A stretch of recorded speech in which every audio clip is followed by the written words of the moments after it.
People versus Mbadi. Of course, it is budget day. That head today is Treasury CS John Mbadi unveils a 4.8 trillion shilling budget after the opposition under the umbrella United Alternative Government unveiled a rival 4.3 trillion People's Budget yesterday, in which they proposed spending cuts, scrapping of SHA and the housing levy, and increased funding for health and education. The Kenya Kwanza government is under immense pressure due to soaring fuel prices, rising inflation, and growing resistance to new taxes. The ordinary Mwananchi say the government under President Ruto is tone deaf to what matters to them as it continues spending beyond its means while burdening Kenyans with higher taxes and heavy borrowing to fund a ballooning budget. Of course, budget is carried in the papers today on page 4, 5, 6, and 7. What does the opposition say versus the government? Total budget, 4.32 trillion. All cuts are concentrated in the executive administration waste, non-essential security overheads, vanity infrastructure, and cancelled contracts. So they say that out. What the government is saying on their budget, 4.82 trillion, it's an increase by 124.9 billion shillings from the 2025-2026 supplementary estimates 1, with recurrent expenditure rising due to higher interest payments on existing public debt. Projected ordinary revenue, and I know Kelly Boss will be giving us some of that information later, but according to the opposition budget, 3.72 trillion shillings is what they're proposing. This would include a sale of stalled affordable housing projects at market value, simplified rental income, taxations targeting large-scale property investors, evading taxes through complexity. What the projected ordinary revenue is 2.99 trillion. This will be largely driven by improved performance on income tax, VAT, import duty, and excise duty collection. So what are we seeing there? That there's more that's coming in from taxing you and me. Your pocket. Fiscal deficit on the opposition, 593.5 billion shillings. Domestic borrowing capped at 500 billion shillings, getting rid of ghost workers, duplicate payments, and reprioritization of non-essential capital projects.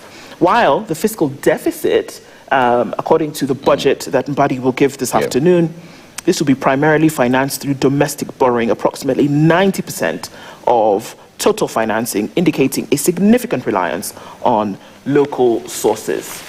So that's what that looks like on the headlines, rather the front page of the Standard today. We also know that the World Cup bonanza, let the games begin, is what we're looking at today. The first matches of the World Cup take place today. And looking in on page 2, House team warns tons of raw sugar import could be harmful. Yep. In case you didn't know, there's some more sugar. Surprise, as if we didn't know. Was it hiding somewhere? Youth SMEs urged to embrace manufacturing for more jobs. Wait, repeat that again? Youth SMEs urged to embrace manufacturing for more jobs.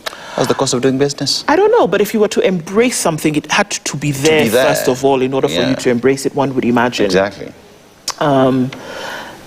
So it was interesting because this next story finds its way into one of the columns on page 2.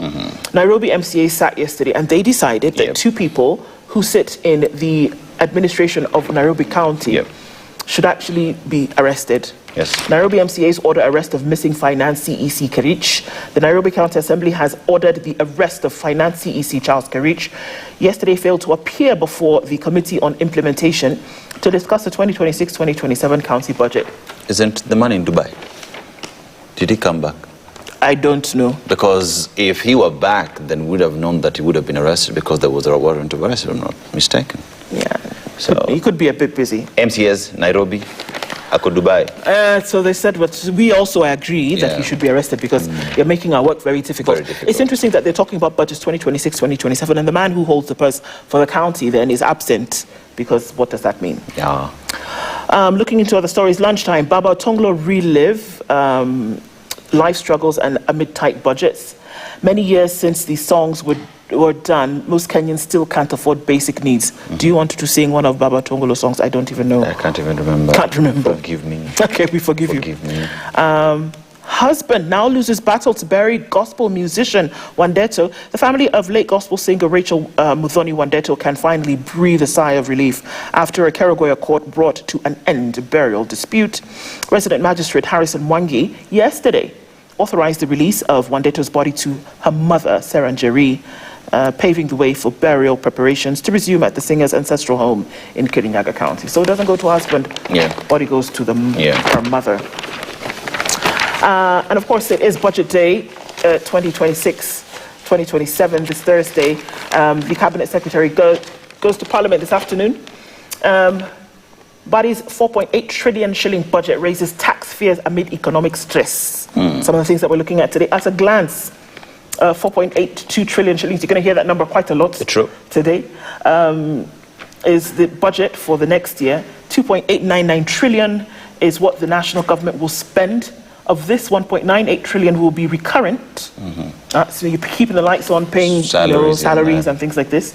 And then 845 billion will go to development. 420 billion counties allocation. So they still didn't really agree. They wanted to get that up to 445 billion from the Senate at least. And the National Assembly wanted to bring that a little bit lower. I have a suggestion. What's your suggestion? After West, you have the money for the counties. Right. Yeah. Okay. We know exactly what we need to do. Somebody somewhere is listening. Yeah. I reckon. 50.8 billion shillings is Parliament's allocation. That's the money that they get to do all the things that they need to do. All right. 30.4 billion shillings is the judiciary allocation. The budget will be financed through 3.63 total revenue that include tax revenue of 2.99 trillion and appropriations in aid of 644 billion. So some of these terms, you're not really sure what they are. That's why we're doing this today, to then be able to look into what those mean. And of course, Kelly Boss will be able to share some of that. 1.1 trillion shillings is the budget deficit. So when we're saying what the budget deficit is, that means this is the money that they do not have. We do not have. Yes. 1.1 trillion shillings is in the budget, but you don't have that money. Yes. So you're going to look for it. And the only way to look for it is borrow it. And from what we've seen so far, that the domestic debt, which according to an economy-facing government should do, is that domestic borrowing should actually be left to MSMEs and businesses. so But there's a very complete little opposite, money. So close to 1 trillion shillings will be borrowed domestically. Yes. And the remainder, 116.2 billion, is foreign borrowing. Yes. So then one asks the question, I think the Cabinet Secretary should equally explain what effect that would have to MSMEs and businesses in the country. Well, essentially what you're saying is that the next 1 year, you're again crowding out MSMEs from the pie in terms of what they can do. And we know that one of the biggest hurdles towards business growth is access to credit. Yes. We know this already. So what you've said through this budget, one of the things that you've said, and I know we'll be talking about this later with Ex-Iraqi and Abraham Rugo, is that you've crowded out MSMEs. That's what you've done for the next 1 year. Weak revenues test Ruto's bid to shift from debt, of course, looking into Finance Bill 2026. That's another story making it into the Standard this morning. Opposition's shadow budget cuts Mbadi's by about 500 billion shillings. Securitized taxes levy swell debt by 1 trillion, and that's what we're looking at, that you're going to borrow to the tune of 1.1 trillion again. There's a story here on page 8 in the national pages about how schools can prevent dormitory infernos. It can actually happen. It can be prevented. And also then going into a little bit of a politics, allies say Gachagwa's comeback after retreat to shape 2027 race, that regardless of what happens, he seems to be still in the race. So he was going to take a sabbatical then? Yes. It might interest you to know that on page 10 of the Standard, that there's a story about how a Lebanese firm has now sued KPC for 10.6 billion shillings contract dues. Okay. This is the same KPC for whom there was a partial divestiture of government shares. Which was oversubscribed according to expert, Mbadi, FCPA. But now, because of things that you didn't quite get right in the contracts, the firm has said, how about you pony up 10.6 billion shillings because we're going to kind of need that. Okay.